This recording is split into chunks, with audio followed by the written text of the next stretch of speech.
Hello, everybody. I'm Jonathan Crowe, Director of Community here at NinjaOne, and I have with me my partner in crime for this webinar and many webinars in the past, Alex Farling from Empath. Hey, Alex. Can you hear me okay?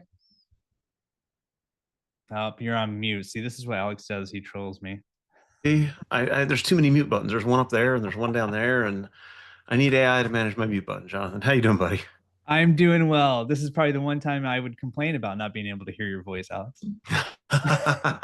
Most people tell me they hear from me too much. They're like, "Tone down the LinkedIn, man. We've had enough. Just shh." Well, everyone, thank you so much for joining this. I'm so excited for this conversation. We have some amazing speakers that we're going to be bringing on the screen in just a couple of minutes. This discussion is obviously at the forefront of a lot of people's minds. And I put a post out, Alex, on LinkedIn this morning, and it was basically humble bragging about I love that my job here at Ninja gives me the excuse to get access to folks like this, pick their brains, Yeah. get them to share. And I really love that we get to do that publicly, and get to bring everyone in the community involved with this. So everybody who took the time to join us today, we're going to make it worth your while. This is your chance to really ask some good questions for folks who are truly at the forefront in terms of their AI adoption. They're at the leadership at some of the largest MSPs in the world. This is a rock star staff. Like, let's be honest, we have some real some folks who are setting the pace for this industry about to talk to us about this, right? They run some of the largest MSPs in the world, and they have humans devoted to this. They have departments devoted to this. They're invested in AI, where the rest of us have spent a fractional part of a human or a couple hours or a few hundred or a few $1,000s figuring it out.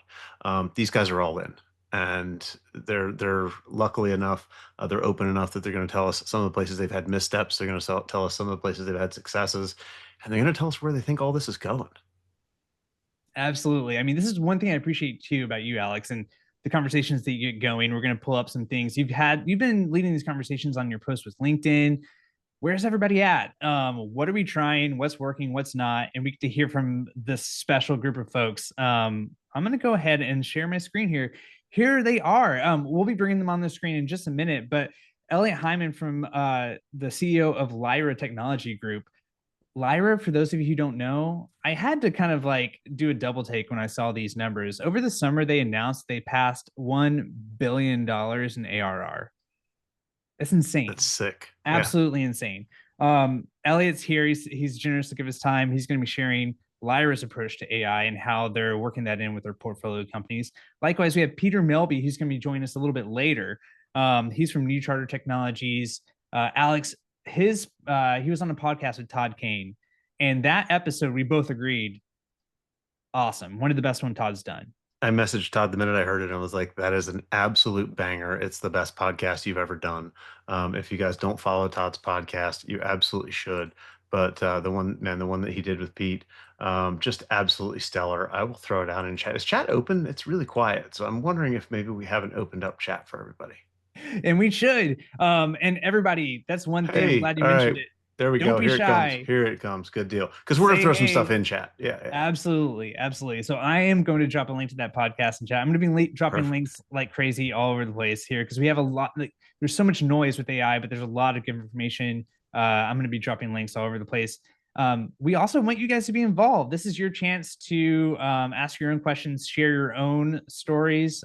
We always benefit from hearing from you just as much as you do possibly hear from us. So let me grab that link. We also have Stephen Friedkin from Ntiva, and they are also what's really exciting about having those guys on. A lot of us are working about AI in our own internal operations. They have been on the record saying they actually have their own department that's a department of AI and digital transformation. They're actually applying AI into their client base, and they're offering that as an additional service and solution. So that's super interesting to hear. And it is, and where Lyra's huge, it's interesting too that Ntiva's not tiny. They're a monster MSP who merged with a monster MSP who acquired just a monster MSP and is now deploying AI across both of those huge companies under the Ntiva brand. So they have a little bit different challenge than somebody who's just gobbled up a couple of little small MSPs and are bringing them all together. There were two large MSPs that make up Ntiva today. They're just such an interesting makeup by comparison to everybody else on the talk. Yeah, absolutely. And then rounding out the list, we have last but not least, we have two folks from Shield Technology Group, and these guys, Shield Technology Partners, these guys are basically what this is the impetus of us, Alex, you and I coming together and saying, hey, we should really do a webinar around this. There's an article that came out. I'll drop a link in Channel Futures over the summer announcing the launch of Shield. $100 million being used in this launch. And Shield, for those of you who don't know, they are building a portfolio of MSP companies. But what's really jumped out at me that's interesting about this, their approach, they are leveraging not just that cash, but also the expertise of some of their investment companies. Thrive Holdings is actually deploying and embedding engineers into these MSPs to develop AI solutions and AI software that then the rest of the portfolio gets to leverage as well. So those guys, I mean, what an interesting approach. New Charter doing something a little similar. Really just excited to dig into this and hear like what's really going on. It's super exciting. I mean, most of us are just the IT guy who's trying to figure out AI. And it is a new and different skill set. And to see some folks bringing an AI first person to the table or an AI first team to the table to help them spread it faster, as opposed to the rest of us who are learning and catching up. Just a great insight. I'm sure they'll have a lot to add. It's going to be really, really fun. We even got our first comment in the Q&A, where somebody was hired to spearhead AI adoption, which I think is just fantastic. Still trying to figure out how to get the value out of it. Some failures and some errors and miscommunications across the board, which really jives with the conversation we we're having in the green room, right? Not all of this goes perfectly. And so there's as much to learn by what we've maybe done wrong or what we've screwed up along the way as there is to learn from the successes. Awesome. Well, let's get to it because I mean, I don't want to get in the way of folks having access to these amazing individuals any longer. Okay, although saying that, I do want to plug the fact that this is a series and we're going to have additional amazing, smart, talented folks joining us on session 2 and session 3. So starting with this first session on Wednesday, we have next Wednesday, September 24th, we're having the follow-up session, which is going to be all about, okay, you've heard from folks at these very large MSPs who are doing at the forefront, who are doing things interesting with their strategy. How do you build your own AI blueprint? We're going to be sharing insights from our own SVP of data and AI at NinjaOne, Joel Carosone. We also got John Harden, our good friend from Avik. We got Jimmy Hatzel, who's been doing some really interesting things with AI for MSPs in particular, helping them roll that out to their client base. And then finally, we're going to be wrapping up the series with a session on practical applications. We got Tom Lawrence, Ashley Cooper from CyberDrain and Roost, who are going to be joining us and sharing some hands-on kind of labs, which is going to be really cool. And last but not least, I'll just call out, yes, we have a prize for anyone who joins all 3 sessions. You'll be entered to win this chair from Secret Lab. AI may be driving a lot of innovation these days, but you can still be in the driver's seat.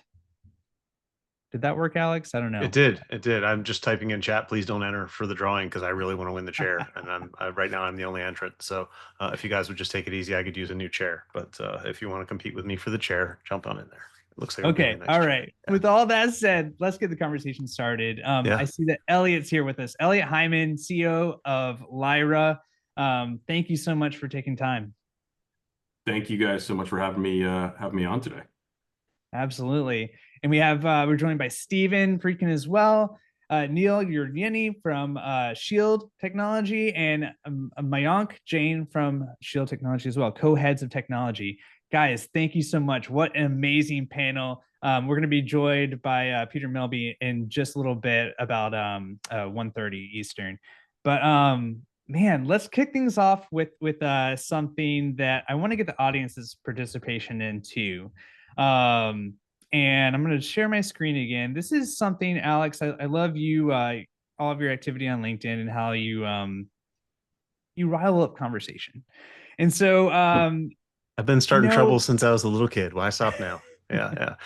This was really one of those conversations that just you hear all the vendors out there going, "Hey, let me package up something, and you can go sell AI to your customers. We'll just magically make an AI product you can go out and roll out, and magically you'll get retention, you'll get higher percentages of margin, you'll be faster, better, stronger, whatever." And in talking to a couple of MSPs, they told me my customers don't even know how to use AI. They don't know what to do with it. So I thought this question would be pretty valuable. I just ask, are your customers coming to you telling you they want AI solutions, or are you leading the charge? Are you the one knocking on their door going, "Hey, I got this Copilot thing and I'd like for you to figure out how to use it better." And I thought the answers would be, I thought the two answers that got picked the most would be the most picked, but I didn't think they would account for 97% of the vote. I was a little floored by that. I'd be interested to hear how you guys feel. Like, were your customers, do you as an MSP fall into that boat of my customers are asking, but they have no idea what they want? They just hear all the chatter and they're coming to me saying, "Hey, I should do AI something." Are they not asking and we're kind of spoon feeding it to them, or is there some other experience that's going on? So I'd love to hear in the chat too, like how does this replicate across the MSPs that are here? Because I got a lot of answers on this one on the internet, like 85 votes on a link. It's not statistically accurate by smart people standards, but for my standards, I think this kind of explains where I felt like the industry was. and here we go. There's a poll too. So everybody feel free drop in that. We would love to see your answers. I mean, a little bit of other context here. Like, I mean, we've seen all the pushback with Microsoft giving graciously giving enabling Copilot for everybody at every chance, right?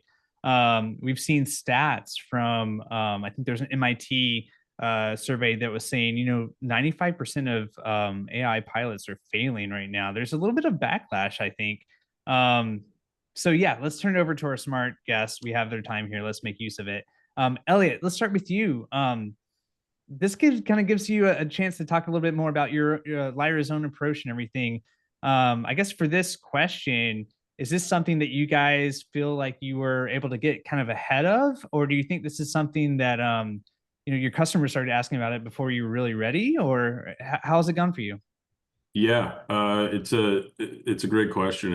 I've spent a lot of this year on site with our businesses asking essentially this exact question. It's been a big area of focus for us. And I saw this, someone sent me this sort of like meme recently where it's, CEO says, what do we want? AI. When do we want it? Now. What do we want? No idea. Right. And so we've got this kind of cool thing going on where, services that we offer are like on the cover of the Wall Street Journal every day, or certainly every week. And that's where our customers are getting their information or their exposure. So, they're highly aware of sort of the AI phenomenon and what's going on, because they're business people and, they stay up on these things. But I think that there is a lack of understanding of, hey, how could I actually implement this in my business? And what are the things, like what can I do with this? And we're getting a lot of questions about that.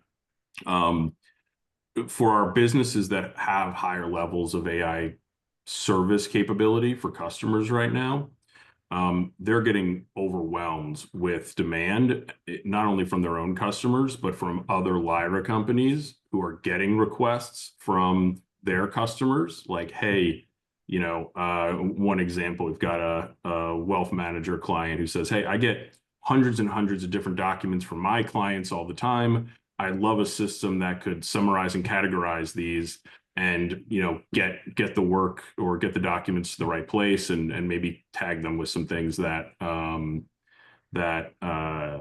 what we need to do with it." And the art MSP that got that's like, that sounds cool, but we don't really know what to do. And so we're seeing the demand in the market, and I think the tech is there.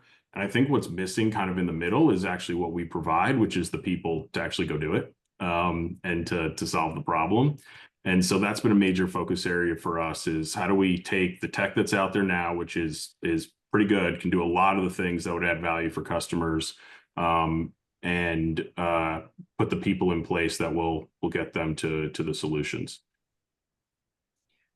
Thanks for that. And let's hand it over to Neil and Mayank there for Shield, because before you guys answer this question, maybe tell us a little bit about the background here. I mean, I mentioned at the top of the call, you guys made big news with the launch of Shield, and again, what jumped out to me was this what Elliot's kind of referring to as well. You guys clearly see the benefit of having some centralized resources, whether that's people, funding, obviously. Talk a little bit about your approach, and then maybe that we can, before with that, we can go into this question too. Neil, you want to go first? Yeah. I think, Jonathan, you kind of speaking to it a little bit, but I would say we're maybe the newer kid on the block here. But we started with maybe a slightly different mission, and really just one that is very technology oriented at the end of the day, right? And not just for technology's sake, right? I think when we think about what does it mean, like what is the purpose of an MSP and IT, right? It's really to bring enterprise next generation technology, right, to SMB, to the mom and pop businesses, to everyday businesses, right? And it's to show them how to use that tech responsibly in the best way possible. And that's fundamentally a service, right, at the end of the day. And I think when we think about tech, it's how can we transform that service, make it easier to deliver, faster to deliver, better to deliver, solve more problems. But from that standpoint, it's we focus a lot on how can technology enable that, and specifically AI, right? All the latest advancements in technology do that, and we believe that requires a really strong purpose and mission, and I think resourcing at the highest level, right, to build towards that kind of ambitious vision. Yeah, and maybe I'll add on to that a little bit, Jonathan. I'll answer this in two parts. One is like sort of what are we trying to do? We are the newest kid on the block here, right? I think you alluded to this a little bit. I mean, obviously we have funding, but I think the biggest thing that we're trying to do that's I think a little bit unique is we're truly using our investors at places like Thrive, which is biggest investor in OpenAI and some of the other generational technology companies of her time to bring talent, to bring forward deployed engineers, to bring embedded technologists into our MSPs to then be able to really drive AI both internally but then externally for their customers. And a story that comes to mind here that resonates with a lot of what Elliot was saying and what the poll results are is like one of the CEOs of our partners, Jason, his name is, he was saying that like, Mayank, if anyone goes and tries to sell anything AI to one of my customers today, like I know for a fact that they will come out with a sale, and I know for a fact that my customer will just be for the worse off for it.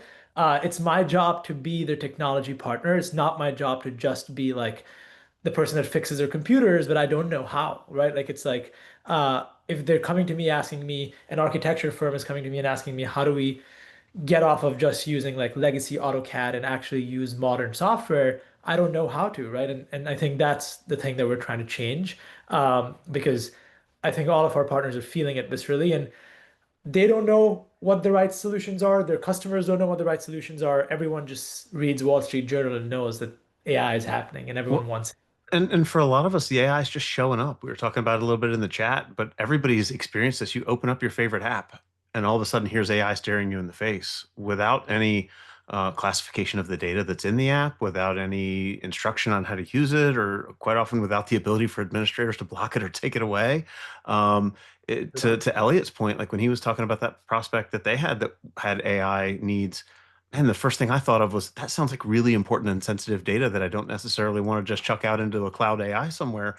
I want to control that. I want to really understand what's happening with it. I want my customer to understand what's happening with that data. So we have a messaging problem here too. And Stephen, I'd love to, as you kind of talk to us about what Ntiva's doing, I'd love to hear your spin on like how do we think about data security as part of this, data cleanliness as part of this, data governance and management as part of this. Oh, we got you on mute.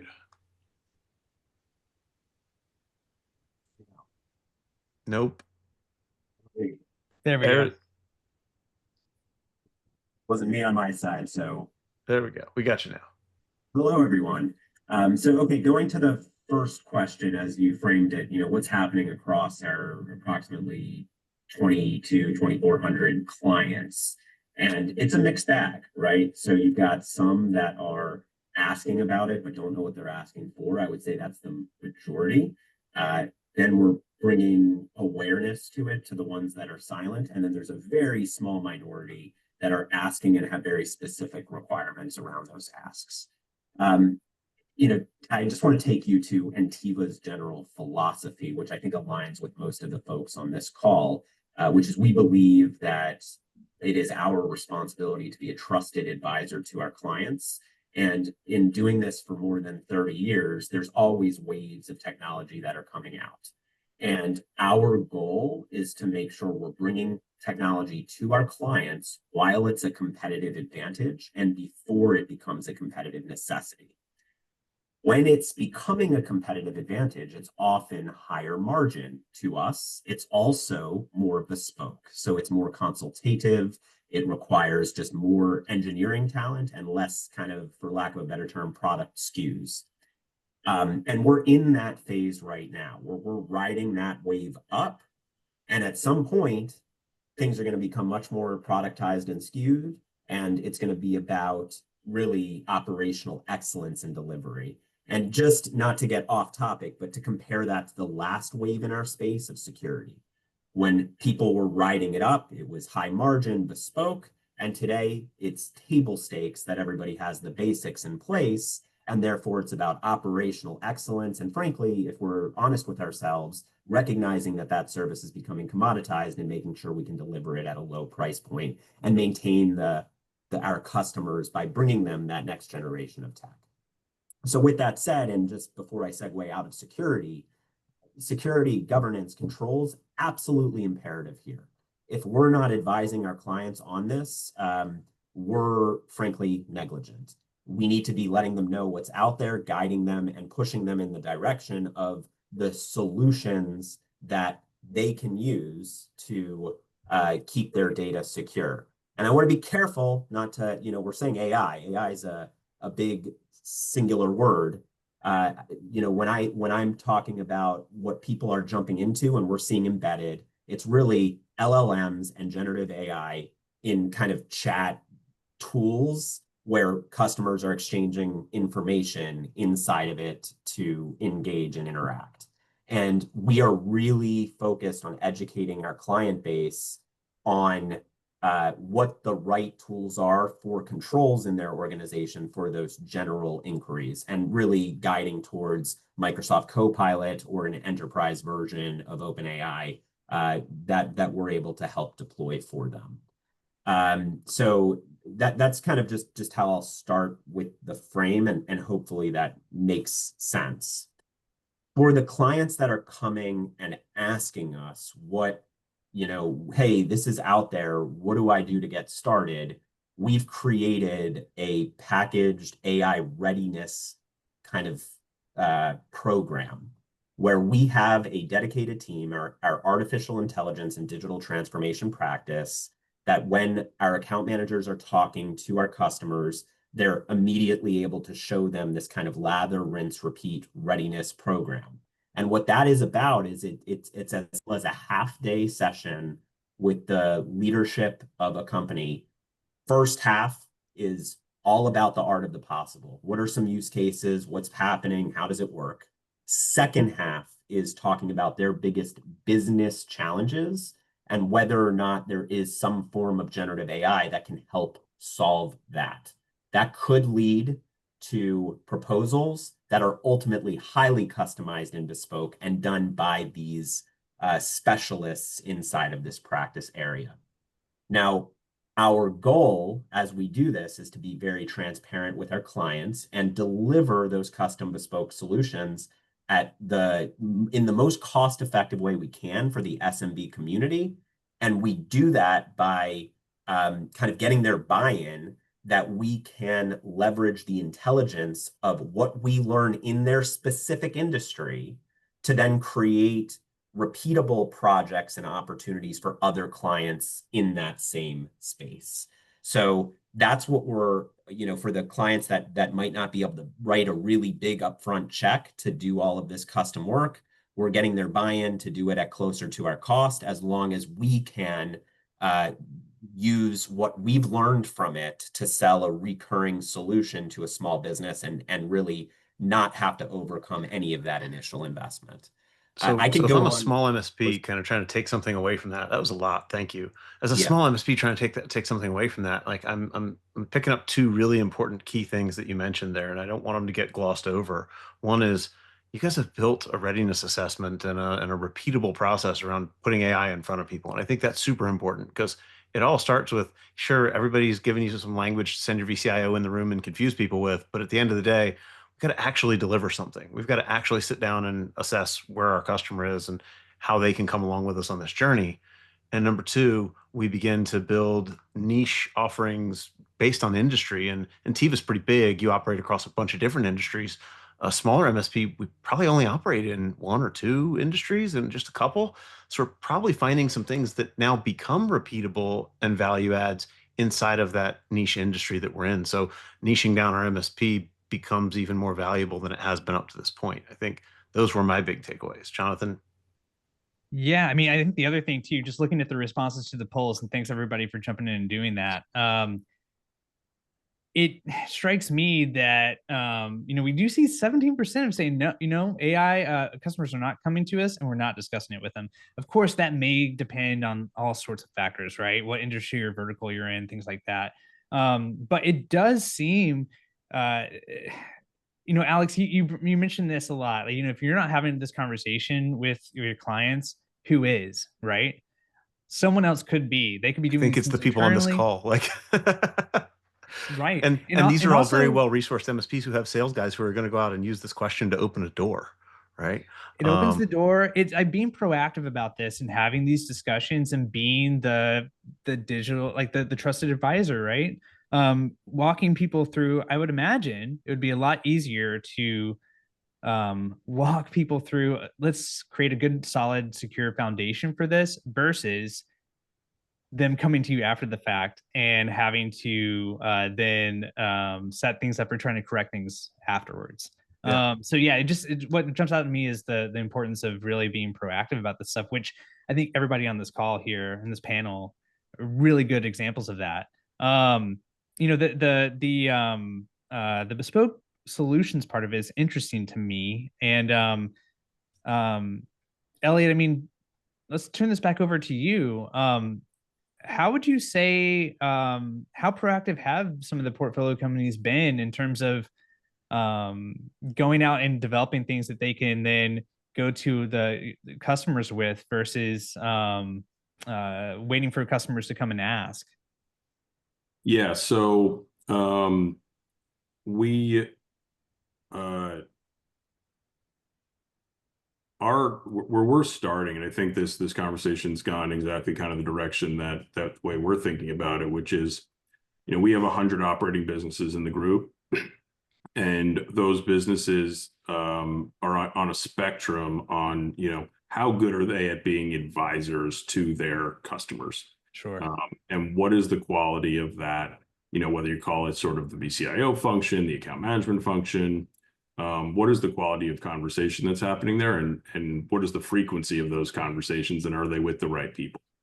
I think step one, and what we've been kind of beating the drum on across our community for the last year, is start the conversation. Our job is to be first educators, and to make sure that we are, that our customers know that we know how to spell AI, and that when they are ready, whenever that is, like we're staying on top of this stuff, and we're the person that they should come to have that conversation. So a big, sort of first thrust for us, I know we talked a little bit about, you mentioned in the beginning, getting sort of an AI expert onto the team, or, AI enabler, or whatever that is. The way we're thinking about it is actually looping this under sort of the customer success function. Because to Stephen's point, like, we've seen this before. We saw this with security. We saw this with cloud, and sort of the adoption curves there. And I think, although I think this will ultimately be a much more impactful technology evolution, I think it'll probably follow a similar arc where the starting point is, you know, educating our customers and having high quality conversations. And then once, you know, we have an advisor named Peter Bryden. Peter's been around sort of True Methods and True Profits groups, and has actually been a coach to me for 8 years. And we were chatting about this, and, you know, he gave the analogy of when sort of cloud first came around. He and all his sort of like peer group friends, he'd still owned his MSP at the time, were like, we're dead, you know, like no more server closets. Like, what do people need an MSP for?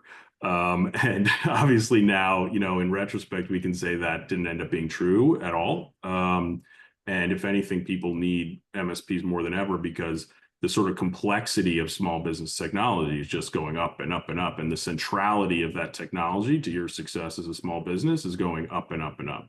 So the way we kind of think about it is, you know, how do we do that in a way that is recurring and is actually not that bespoke? I'll just end on this point. Like, the idea of bespoke, I think, is very hard for MSPs to deliver at scale.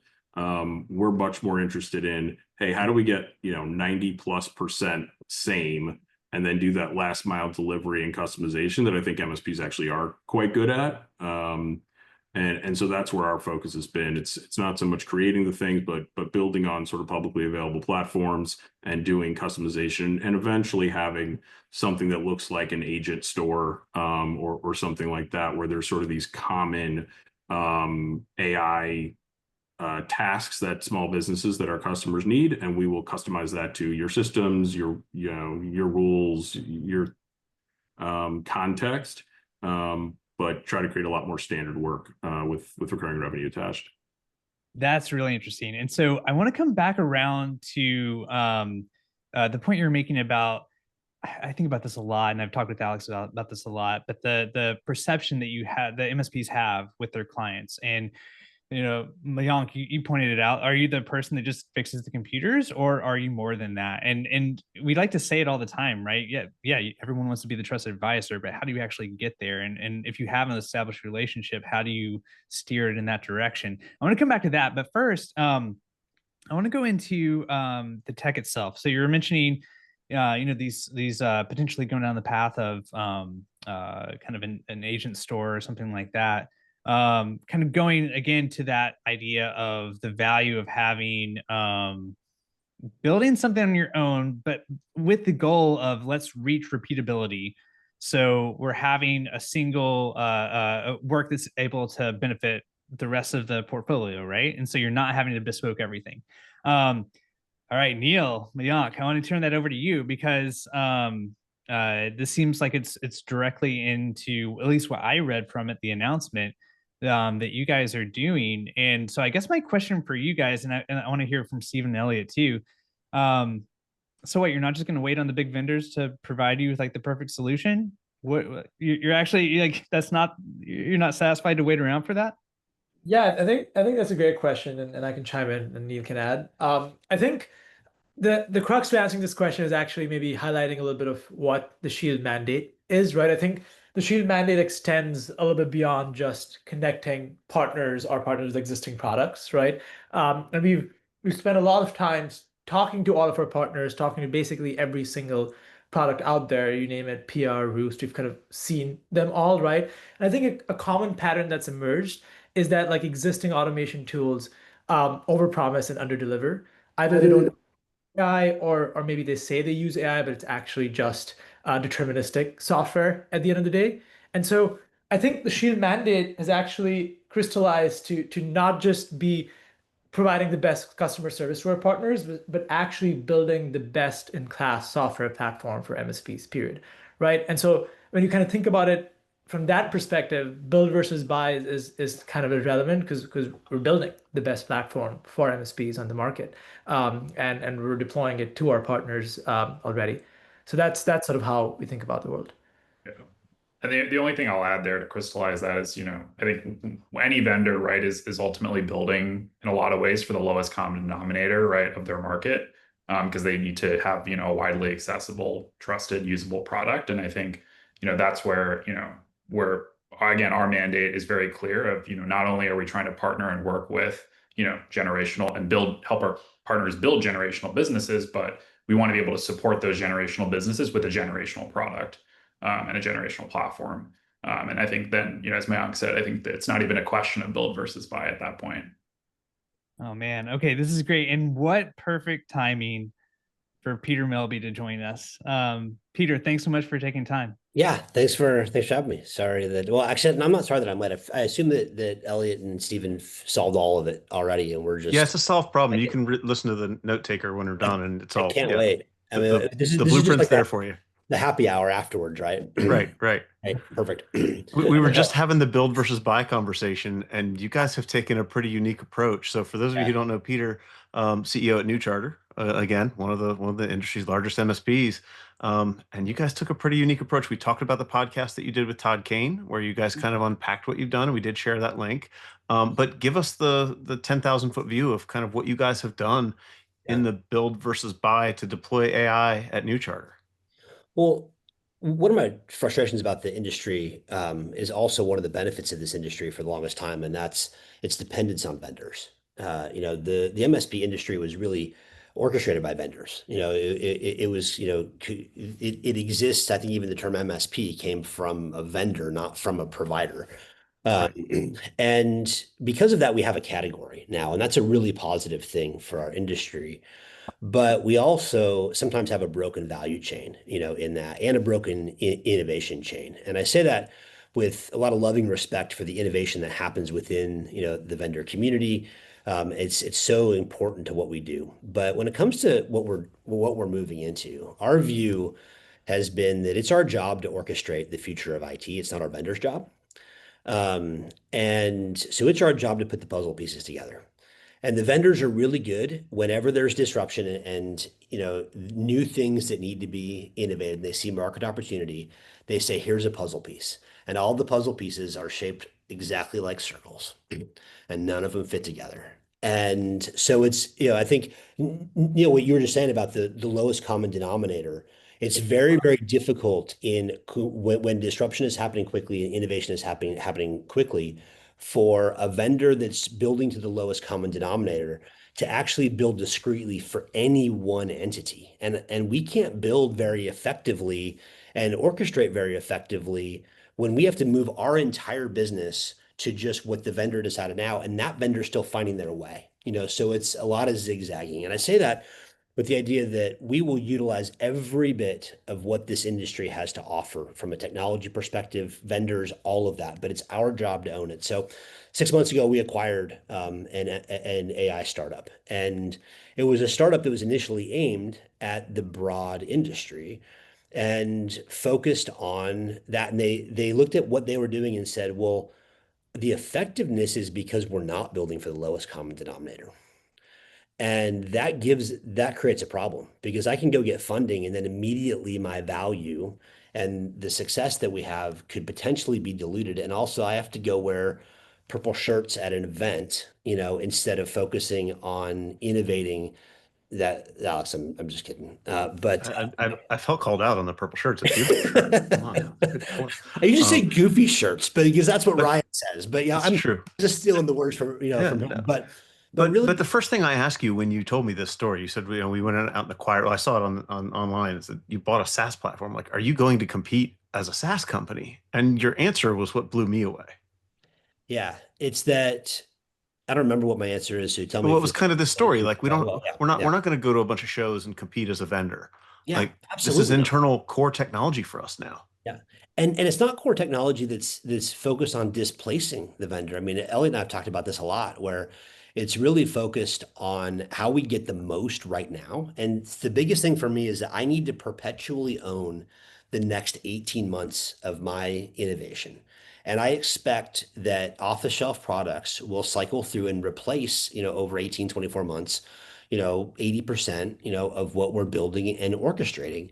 But then I've got a new 18 months. I've got a new frontier. So it's this rolling, flywheel that we have to keep owning in that. And so owning our own team in that is critical to our ability to just keep our eyes to the future, of especially what clients need. So I've got a question for you. Peter, we've said it a lot now. This podcast episode with Todd Kim is great, and I had a couple quotes I wrote down because oh man, especially one I have the like annotated with "cowboy up" is like my note there. So here's your quote. You're talking about you and Ryan were talking about not wanting to be disrupted from the outside. So you say we're not going to let people come in from the outside tell us how we should be disrupted or how we should disrupt. We know our customers, we know this industry. Let's do the disruption ourselves. Yeah. Like, let's go. Let's do it. Yeah. That's Yeah.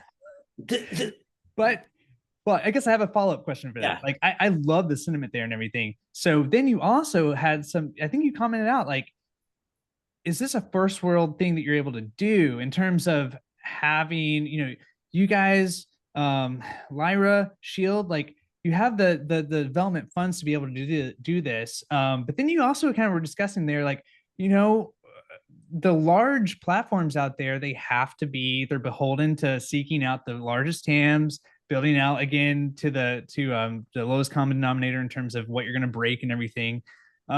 Maybe AI and a lot of the development, it is enabling smaller teams to do more and be more effective. And so I guess that's what I wanted you to speak to is I love the sentiment behind it. For a lot of the folks who are watching here who don't have the types of resources or teams involved, do you have anything that you would say to them in terms of, I mean, is this ultimately just going to be an approach that they shouldn't consider? Like, or is it one that they maybe can in a different way? Yeah. So no one has all the advantages. No one has all the strengths. You know, being a nearly $400 million platform gives us significant advantages. And as we all know, it comes with costs as well. And so my job is to make sure that I align to our strengths, our advantages. And I am thankful in this market to be able to have the capital to spend to solve some of these problems ourselves in the near term while we're waiting for the broad innovation to take hold. At the same time, my job is to make sure that my organization is aligned enough to not get it in its own way. And so what we're seeing broadly in the market is the advantage is ours if we do it right. But there's advantage in the small players. There's advantage in the grassroots, skunkworks operations. And one of the things that we talk about internally a lot is that, you know, we've been in this industry for a long time, and you can look, you know, at the numbers and say it's very successful. And a lot of our operations, you know, that we've brought into New Charter, you know, they've all been very successful. Our job is to escape the gravity of our own success in this. And that's it's a much easier thing to do to say than it's a much easier to say than to do. And a smaller organization has an opportunity to be a little bit more, you know, cowboy-esque, you know, to use that term, you know, and say, well, you know, let's just try something.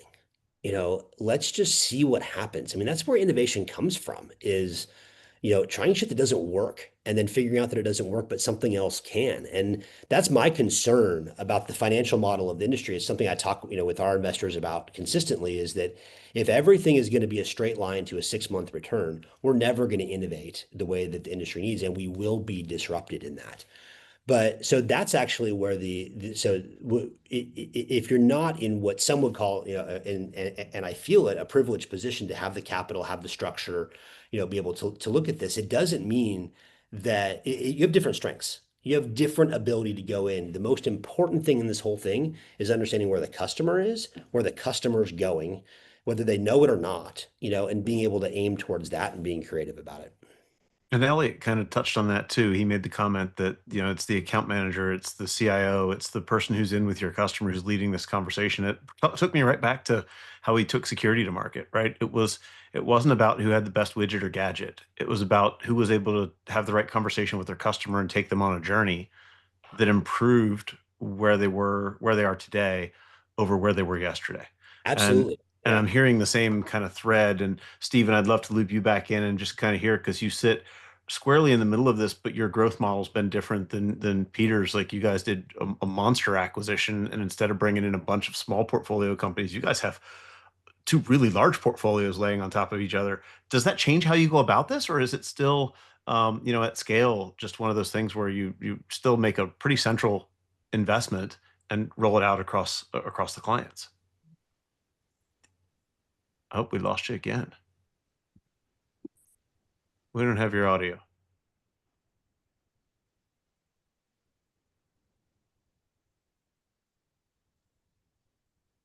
Oh, dang.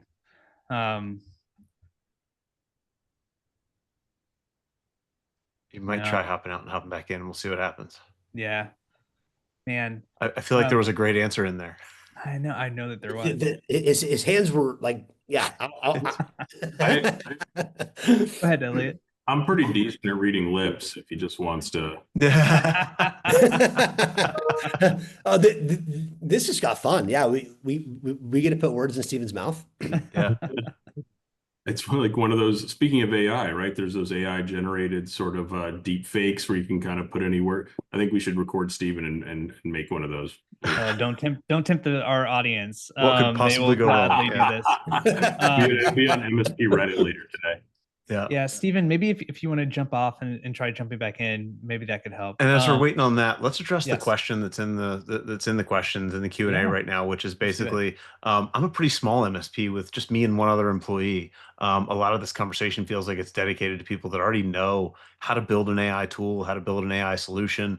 What about MSPs that are kind of at the forefront of this, but don't know where to start? You know, they're talking to customers, they're out in the same trenches that you guys are, but they don't have as much resource. Where would you tell them to start based on the journey you've already taken and some of the mistakes you've already made? Like, how can they get a foothold without stubbing their toe in some of the same places that you guys have? Yeah, great question. Thank you, JR, for that.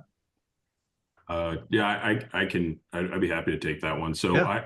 I actually, I think Peter made a great point about there's advantages and disadvantages of scale. The way that we look at it is, across our 100 operating companies, they're each sort of like a petri dish where we give them the autonomy to go kind of do what they want to do. And so across our business, they're not, maybe not one or two people, but we have companies with 12 people and companies with 15 people and 20 people. And I think, most of the folks in those businesses are doing the work every day, right? They're not innovating. They're not creating the next product offering. So it's not all that different from a 1 or 2 person MSP. You probably have to wear like 10 hats when you're a 1 or 2 person MSP. But yeah. In terms of people driving that innovation agenda, it's probably a couple people. Yeah. And for me, what the journey that I've been on personally is, a year ago, or maybe a little more than a year ago now, my exposure to AI was largely like, oh, thought we were going to sell a lot of Copilot licenses. Womp womp, didn't happen. And then I just started sort of self-educating and just said, at night in my day-to-day life, watching YouTube videos, reading stuff. Like, to me, that's the first step. Like, what your customers are looking to you for is you put in the time to go be ahead of them, right? You don't have to be all the way to know everything or build everything, but can you help continue to move them along that journey? And that starts with bringing yourself on that journey and really investing in the tools. And so that's what I've been doing for the last year. And this whole sort of thing's only been around for a few years. It's funny, you find like these Gen AI experts, and it's like 3 years of career experience, right? And they're like, they're old timers now. So, there's still time to catch up. And to be way out ahead of your customers. And I think that's where I am starting. That's where I did start. That's where you were encouraging our leaders in our businesses to start. And that's what I would say to someone with a 1 or 2 person MSP as well. Yeah. Thank you, Elliot, for that. And we talk about AI experts, and of course there's legitimate expertise around all this, but at the same time, I always laugh because it's, every week it's another blah, blah, blah has been out for 24 hours and you'll never believe what people are doing with it, that sort of thing. Before we let you go, Ellie, I want to keep you on the hot seat for a second, because we had a question from Chris Burns. Hey, Chris. And he was asking how this impacts your M&A strategy. And I noticed there was an article that quoted you in Channel Features, and you mentioned, well, this can impact the way that you can look at companies who exhibit an expertise in AI, or they're doing something interesting or different. It certainly can draw your interest there, because again, you're always thinking, well, how can they share this with the rest of the coast and give us an advantage? But yeah, anything you want to throw in there? Yeah, I mean, so I know the article you're referring to. We love when we've acquired a few businesses this year that have been out ahead of us on delivering AI services to customers. And it was sort of beginning of this year, our first examples of, oh, you've got real MRR attached to delivering AI services. That's interesting. And have dug really deep into that to understand what they're doing. And every aspect of that delivery process. And we memorialize that in different ways, and then get that out to our community so that as our different operating businesses are interested or sort of taking the next step in that journey, they can learn from that. But from an M&A perspective, so I'll go back to the security era. That was not that long ago. If everyone remembers MSSPs, and everybody was going to need an MSSP and an MSP, and we went and acquired a couple of MSSPs during that time because we were bought into that theory. And then we all know what happened, right? MSPs became MSSPs, or became sufficient to meet customer needs, and you didn't have to be a specialized firm to do that. And my expectation is that this follows a similar arc, and that the real, if you stack rank, if you go to a customer and say, hey, stack rank why you picked your MSP, it would probably be rare that they would say they were the most technologically advanced, or they brought security tools to me first. Now, I do agree there was a comment earlier about door opening and defensive play. I think that if you're not talking to your customers about what's going on in the world of technology, you are opening the door, right? So that we saw that with cloud, we saw that with security. Yeah. But I also don't think that you necessarily, the MSP business is in my opinion, having, so my backstory, I think like Stephen and Peter different. I didn't found the company, but I ran an MSP, a 30-person to 50-person MSP for half a decade, and spent a lot of time talking to customers. I think they'd say that the relationship and the people that they work with, and the trust that's built up there, and the familiarity with their business is the number one thing that they value. And so, our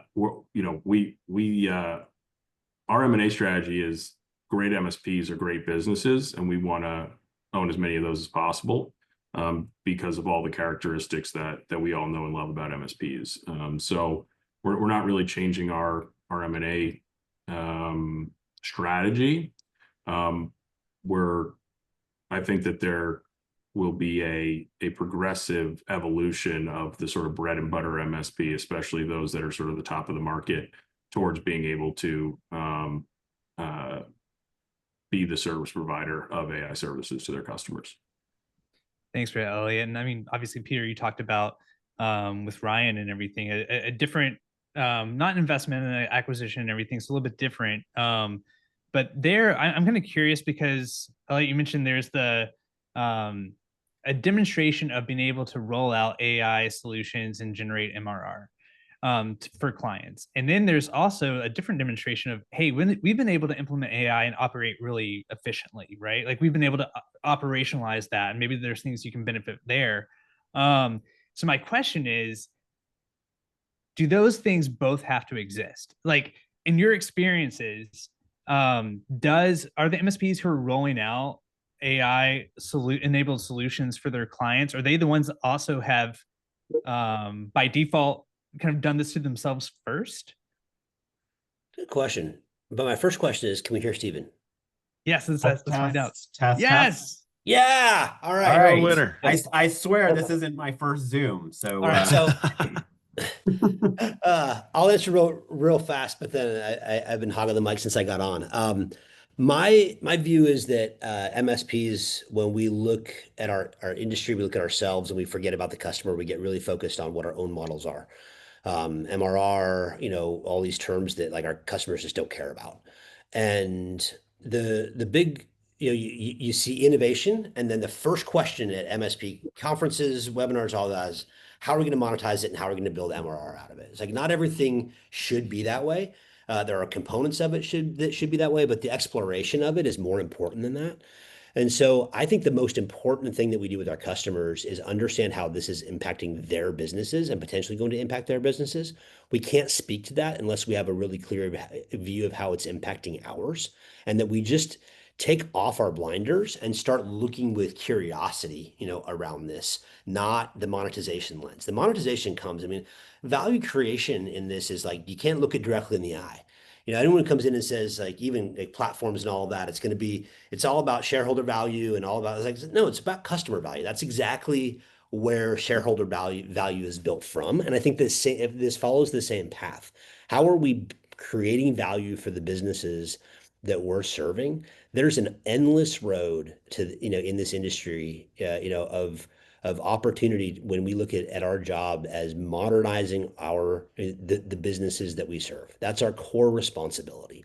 And so I think it's really important that we look at it through that base lens first, and then figure out how are we providing value, how are we getting money for that value, and building out the economy. But it's too early in a lot of that for people to promise that they know how it all works yet.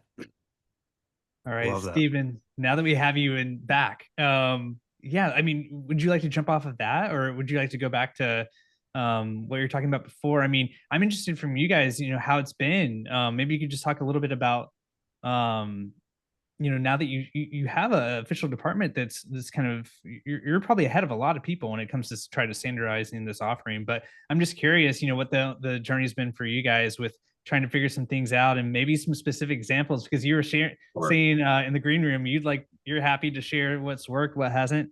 Let's get into it. Yeah, absolutely. And by the way, I fully agree with everything that Peter just shared in terms of the mentality and our responsibility to the client, and the push and pull that comes with stakeholder expectations for return, right? And the speed at which that comes. So, to start just from the beginning, I first want to be clear, Ntiva has been around for 30 years.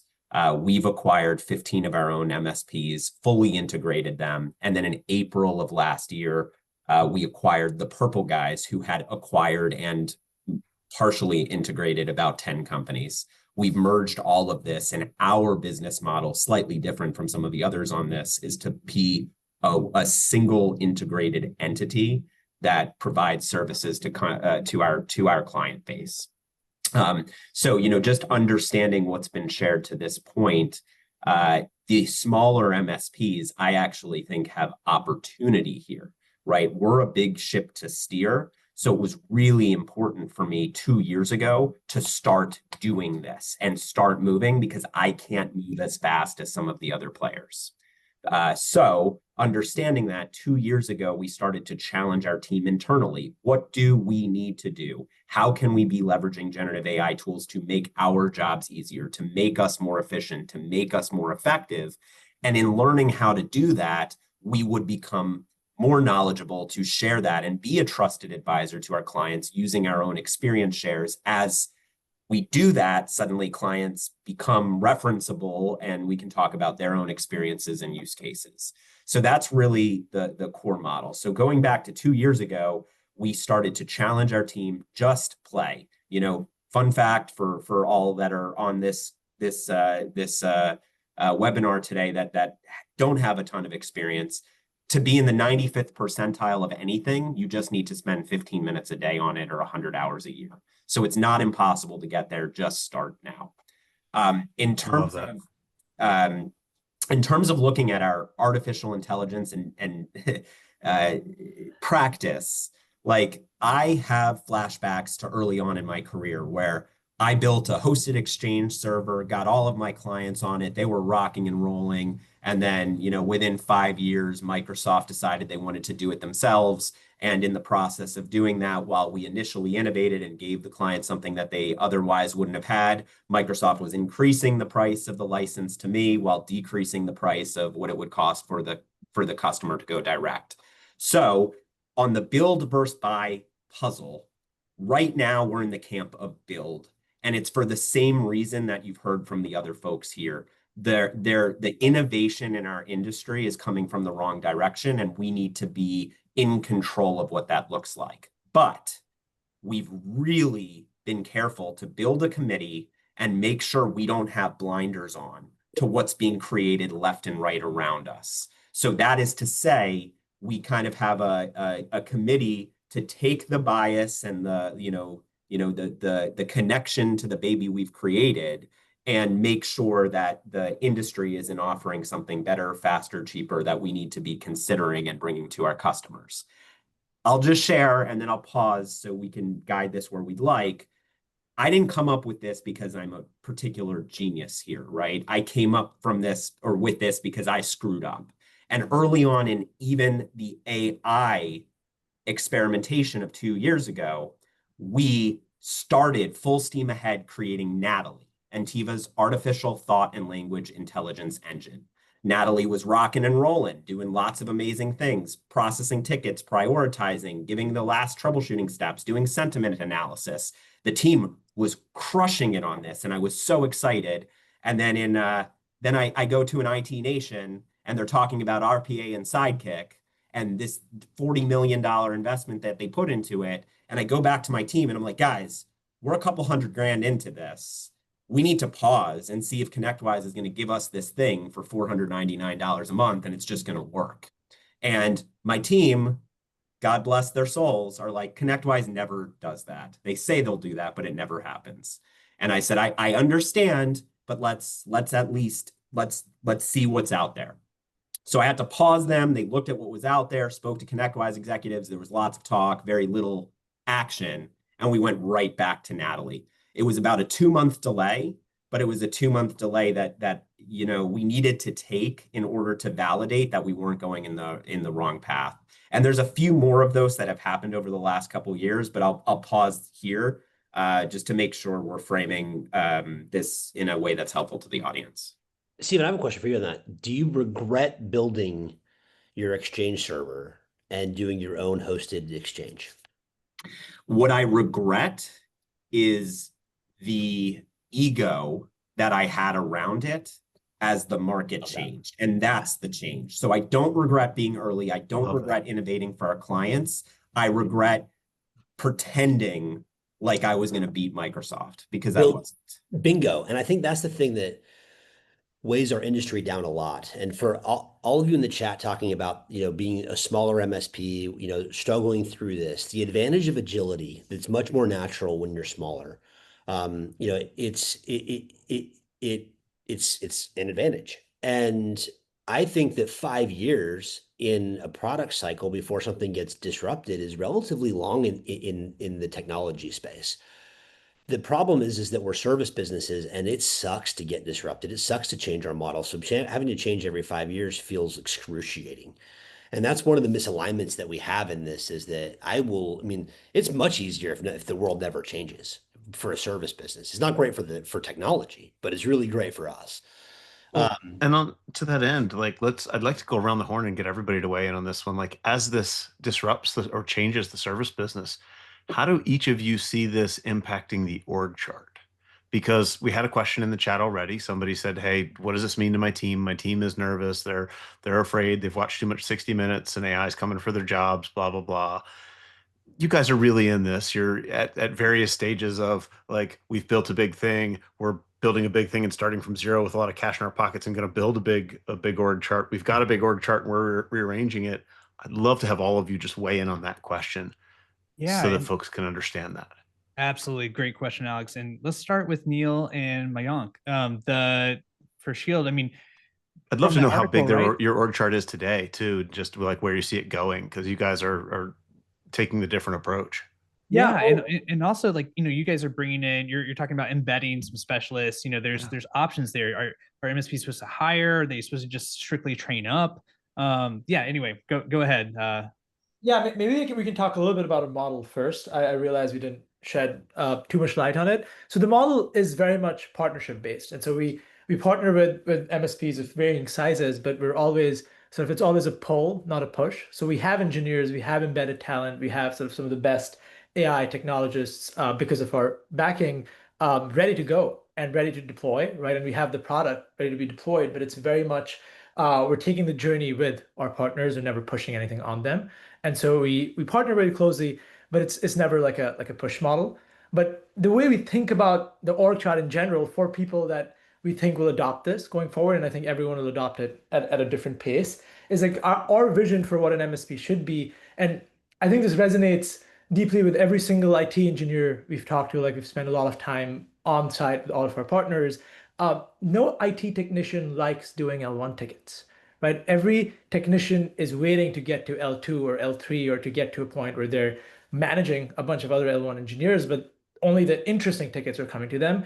Because the other interesting part that I've noticed about all the technicians I've talked to is they love solving interesting problems. Everyone got into this business because they were fixing their friends' computers, they were fixing someone's computer, and they were like, this is such a cool thing that I enjoy doing, and this can be a great career. And so our vision really with sort of what we're trying to do here is to help our partners and our technicians kind of do the things they enjoy doing while taking away the grunt work that they don't enjoy doing. Like I have never met anyone who enjoys doing password resets, for instance, right? Like that should just be a thing that happens automatically. And where our partners are instead spending their time being tech consultants, being sort of partners to the actual tech strategy, not the grunt work. That should all be handled by AI agents. And that's sort of how the product that we're building lets them get there.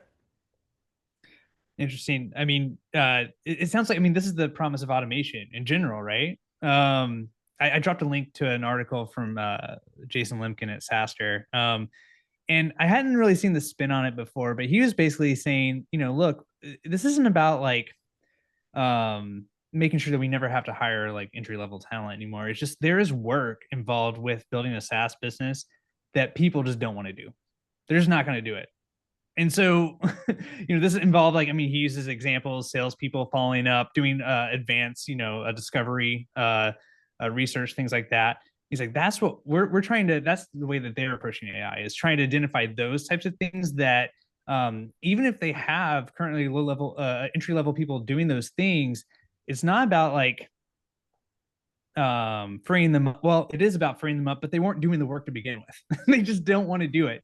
And so I'm just kind of curious if that dings any bells for you guys, Stephen, Elliot, Peter, like with MSP work, are there certain things like that when you guys have been thinking about AI's impact on your own operations? You know, is there some opportunities there that you guys have identified that you wouldn't mind sharing? Yeah, look, I'll start here, and I'll start again with a screw up, right? So our initial rollout of Natalie, once we got past the little false start with checking out ConnectWise, we had different steering committees throughout the organization help us design this, and ultimately we top down deployed it across the organization. When we did that, our tier 1, 2, and 3 techs were freaking out. This is here. It's going to take our jobs. What are we going to do? And again, so we immediately pulled the plug, paused, even though it was working. And we went back to those team members and got them involved in the process. And we doubled down on our commitment to what Ntiva is all about, which is our purpose of growing people and using technology as the accelerator. And we got those tier 1 and 2 techs involved in the design. Ironically, I don't know if that's the right word, but a few months later, literally it was the same product. Not a thing changed. We didn't adjust a thing, but now we deployed it and we got adoption from that team. And so when we are doing this, it's really important for all of us inside of our companies, or as we're guiding our clients on how to do this, to make sure the team understands the why and that it ties into the organizational goals. So for us, it is all about taking that tier 1 and 2 level work, having it happen to with the generative AI to elevate our technical talent to do that which only they can do and allow them to grow faster.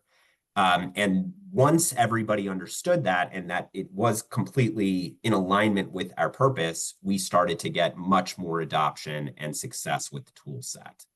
So that's just what I would throw out there. From an org chart perspective, and like this is a big statement, our goal is to not need tier 1 techs by the second half of next year. I'd like to do it sooner. And that does not mean we are exiting tier 1 techs from our organization. In fact, we are already focusing on upskilling And in fact, having the generative AI help upskill those team members. And we've even implemented organizational changes now so that those tier 1 and 2 team members that might have escalated tickets out of their pods, we're actually swarming higher level techs into their pods to not only give a better client experience and first touch resolution, but also teach those tier 1 and 2 techs where they might have gaps of knowledge to prepare them for what's coming. So I'll pause there. Are you having plans for then bringing on new people, entry-level people, if there's no longer tier 1 roles? Is there an alternative for them? Yeah, so really this is, I think we've all heard this before, but hiring the right personality, the right behaviors, the right customer service skills wins all day long. In fact, if we're doing that, even at the low level, and girding that with the generative AI tools that we're giving those individuals to help solve customer problems, we're rocking and rolling, right? So we're absolutely open to still bringing in entry-level talent, but it's less about the technical skill set and more about, frankly, some of those intangibles that are harder to teach. In addition to that, we've been very fortunate to have created multiple career really workforce development centers across the US, partnering with rural communities.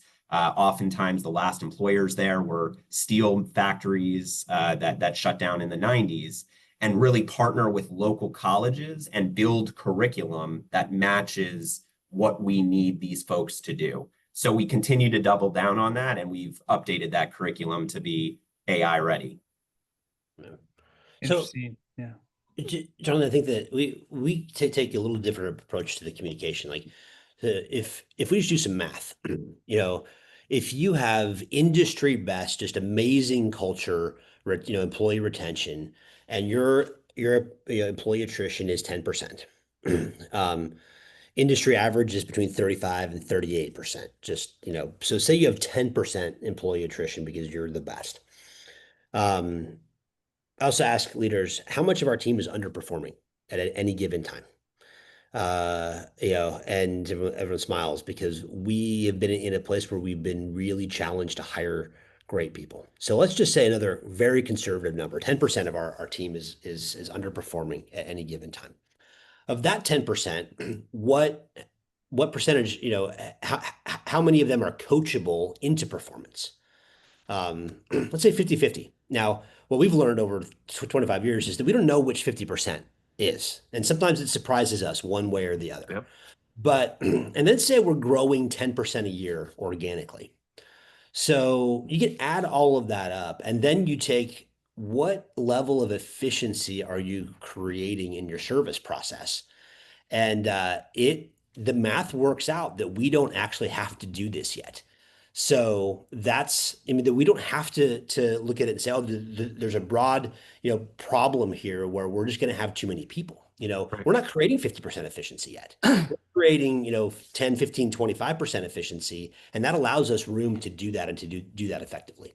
Do you long-term though see a shift in the traditional triangle we have a tier 3 engineer and a couple of tier 2s and a bunch of tier 1s under them? Do you see a change in that over time? Yes, 100%. I see a massive change in what people are doing. Mm-hmm. And that's our thing, is that we're going to have more underperformers. We're going to have to coach more. The biggest thing is performance management, tight conversations, performance enablement, engagement, all of those things. So it's not about riffs. It's not about, that your job is in jeopardy. It's about inspiring people to change what they're doing and being ready. But we don't know how it's going to impact things overall. So be adaptable and be ready in that. Here. That's awesome. I Elliot, how does that square with what you guys are doing? Yeah, so one, I think it was Steven who said, more on the customer service, soft skills, less on the technical skills, especially at the lower levels. I think I just saw something that Kaseya was either working on, an MCP kind of interface where you could use natural language to APIs to actually get stuff done. I've seen some demos of that where you really need no technical knowledge. You just need to know what, like, hey, spin up the backup, or, run the backup or whatever. And you're just using plain language, and you need like no technical skills. It prompts you with what to do next. It kind of knows your your SOPs. So I do think it's accurate to say, from my vantage point, soft skills become even more important in that world. But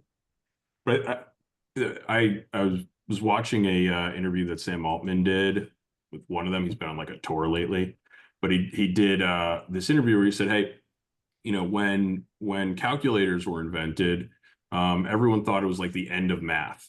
Like there's no reason to learn math because you have a calculator now. So why would you bother? And what actually ended up happening is it made sort of the lower levels skills, adding, subtracting, multiplying, dividing, much faster.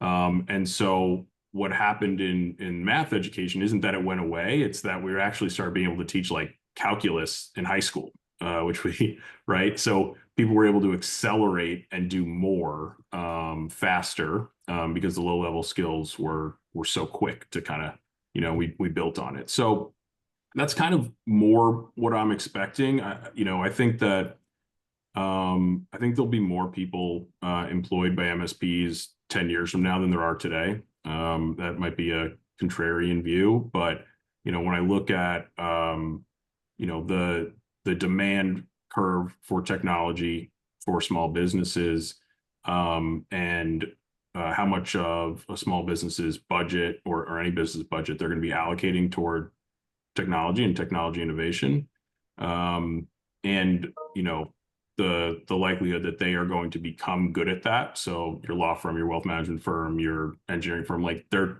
likelihood that they actually become, build in, basically in-source, I think is pretty low. So I think we're going to see a growing MSP workforce over the next decade,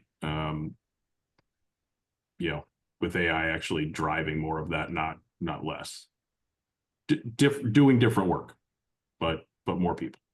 So we've got thank you guys so much. And thank you, Elliot. We got about 10 minutes left. And I want to make sure that we give folks, should mention this at the front, but let them rip with the questions, everybody. So you got all these amazing, very smart people held captive for another 10 minutes.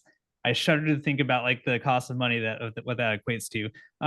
But utilize it. Ask some questions. You can put them in the chat, but put them in the Q&A is probably the better place. Let's make sure we try to do kind of like a rapid fire as much as possible. Also, too, JP, in the background, we've got a couple of polls that we didn't use yet. We have 2 of them, and I'll ask this to the panel. Which are you more interested about hearing people's thoughts on? We have a question: how is AI impacting your hiring and training plans? And we also have, what areas are you seeing AI have a significant impact on in your org? Things like help desk, workflow automation, reporting insights, things like that. Poll for the panel here. Which of those questions should we ask? I kind of want both, but if I had to pick, I would pick the second one. Okay, let's start with the second one. Oh yeah, look good in the chat too. Okay, let's start with that one. JP, if you can pull up that poll, what areas are you seeing AI have a significant impact in your org? Cool, thanks for that. Okay, and looks like we got a question here from Percy. New business models with profit share with customers for delivering AI benefits? Question mark. Has anybody thought? Well, how do we price AI is a tough question, and I think this question is like, hey, do we take AI and price it based on? Because one of the big problems with how AI is priced is it's really hard to be predictive. We've spent the better part of 2 decades telling our customers, "Don't worry, we've got flat rate pricing coming," and then AI vendors come to us and say, "Let me explain to you what a credit is. I don't really know what a credit is, but let me explain it to you." This opens up a whole thing where I can't remember what company did it, but I mean, man, now is a perfect time for anyone in this world to be producing content about here's where things are going, here's the new trend, here's how to be mature in that trend. But they mentioned in pricing, yeah, like this could evolve into a potential path is evolving more into like outcome based and things like that. Curious for your guys' thoughts. I think this is an entrepreneurship question, and it's important for companies to focus. It's important for businesses to have clear land. So obviously there's, if you're looking at a bunch of side ventures, and co-development of things where you're, entering into new businesses, with customers, you just have to decide if that's what your focus is. So my only concern about that is, people getting that shiny object syndrome where they're, just, oh, I'm going to do this over here, do that over here. And you wake up and you don't actually have a vision anymore for the organization. I think the question of how do you price AI, is something where, it comes down to what value are you providing? And that, I think, again, it's that rush to try to fit it into here's the run sheet, and the options you can check off for the things that you can buy from us. But really, it's consulting. Now at this stage, it's some level of consulting. The challenge is MSPs aren't good at consulting because consulting is typically principal led. It's an upside, it's an inverted model compared to what the traditional MSP model is. And so I think we need to get better at that. We need to get good at that, which means infusing that DNA in our organizations and recognizing that it's separate. And so for my own personal view, I don't look at it as how do I spin up a bunch of joint ventures and get a bunch of upside, unless that's a really strategic side play. But it's how do I make sure to be monetizing the value of things? MSPs are phenomenal at doing shitty consulting and giving it away. And if we do great consulting and get paid for it at consulting rates, then because we're making impacts, that to me is the better business model. Yeah, and I think like we've already started seeing like early signs of this, but like AI consulting, like you can demand margins and like prices that are just way higher than I'm doing an ERP migration for you. And I think it's a win-win if you're actually adding value to the customer because they have no idea what they want. And if it's pure consulting, not a sales process to something that you're trying to sell to upsell them to, like that's the big difference is that people, MSPs will consult, they'll have a sales process, they'll call it consulting, and the value is exactly what they get paid for, which is very little. And this is what I was referencing earlier on here, right? Like we're in the phase where this is still competitive advantage. It is bespoke, it's consultative, and it better be high margin, right? To pay for that machine that you got to build to do it. Yep. I mean, it's a supply demand, right? I mean, there's just not enough supply of people with the capabilities to solve these problems for customers, and so you can demand a higher price for now. Yeah. While there's a shortage of people who know how to do the stuff. And the problem is that there's a ton of BS from people who think they're the supply, or at least want to position themselves as the supply, but they don't actually drive the value. Or want to position a product as the supply, right? Come buy my widget, exactly. and now you can, buy this. You can add an S, and you're an MSSP, right? We're in the AI version of that. That's and a great point. but I want to call out something that I heard. We just heard CEOs who are buying MSPs say that consulting revenue is not evil. And I just want to point that out because we've beaten the drum for so long in this industry, MRR. And we've got kind of bad at projects and consulting, even worse than we were 10 years ago, probably. The average MSP, right. Their margins are lower. We've lost our way a little bit there too, right? When we forget how to do consulting and do projects well, it opens up a giant back door for our clients to leave and go somewhere that can. I would give, I am going to stand on the consulting is evil to some extent. I'm going to stick to that. And here's why, not as a guiding and advising our customers is essential. And I agree with Stephen that the industry has let that skill atrophy over the last decade or so. But from a business perspective, right, for us as stewards of a business of equity value and of, employees being employed at a steady way and getting bonuses and those kind of things. Recurring revenue is just a better, right? We all know is a better business model. And so we need to be good at advising our customers much better than we've been. We've definitely let that muscle atrophy. But if the outcome of this is MSPs or consulting businesses again, I think it would be to the detriment of the industry. And Elliot, to be clear, I'm not proposing that MSPs become consulting businesses, but I am proposing that we continue to have enough of that muscle, right? Like if I could have it my way, it would be a 95-5 revenue per split, right? But we better be really good at that because to keep staying relevant, we need to be bringing these new technologies to our clients before somebody's gone out and created a product that we can put on our line card. So we've really got to figure out a way to do that. Is it fair to say too that I see this comment from Michael. Being able to estimate ROIs for client is key to getting this higher consulting rates for AI development. I mean, does that go beyond just AI too? I mean, getting better at seeing what the business outcomes are to the services you provide. Is that fair to say that that's a good focus for folks? We've always needed to get better at that forever. Yeah. You know, at understanding that. Now we also have to recognize that we're in the early stages, and when you promise ROI on something you don't understand yet because it came out yesterday, that actually degrades the ability, you know, to bring true value. You know, so I think there's a level of honesty that needs to happen as well. All right, everybody. You've spent a lot of time with us. Thank you so much. We're super appreciative of it. Thank you, everybody in the audience, for joining us. I will share the results from the poll that everyone took.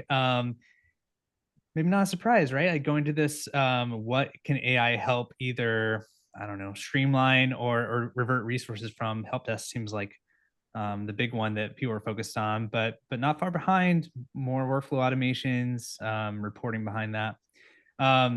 Everybody, this has been fantastic. Alex, any last words? You're so good about kind of summarizing things. How about in terms of, for the folks watching, what next? Yeah, I think my biggest takeaway was, you know, spend 15 minutes a week at it and you can be in the 95th percentile. I think that's important. And a lot of us, we get paralyzed by, I don't know where to start.